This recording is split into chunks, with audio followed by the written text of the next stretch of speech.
Попри діжджовного мая юнія, ке мусило часто пірскати, щоб грозно остало здраве, іще векший проблем вініцаром того року представляла жимна хвиля, która na većini sortov redukovala urožaj za 30 po 40%. Jedino smo zadovoljni sa Sauvignonom Blanc, on po prilici dobre rođela godi v Lonji, dok to ti fajti dost po 30-40% podruceli z urožajem. Kvalitet je dobri i zdrave i to njem co dost menje rodzelo. Znači mali ste menje problemi po predacu? Pa hej, problem za spredavanje je godi še. Še je cena, je godi za šiski mala, niska cena, njemaš komu predać i tako. A ktori procent klađaće do vina? Pa, troška smo malo napravili vina. Išli smo ostalo to od Hamburg za pijacu, predavame da naprime roze od njoj. Takže sme ani nepravili vino.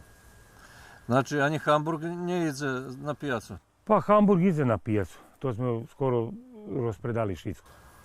Ali vam išće ostalo? Pa išće ostalo možda za jutre, za pijać, za sobotu i bude gotove.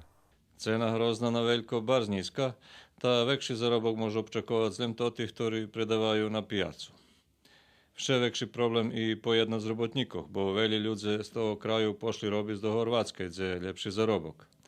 Preto našo vinicare pocerpaju, co im prinešu sledujúci roky i jak hodný obrabjac i oberac vinici.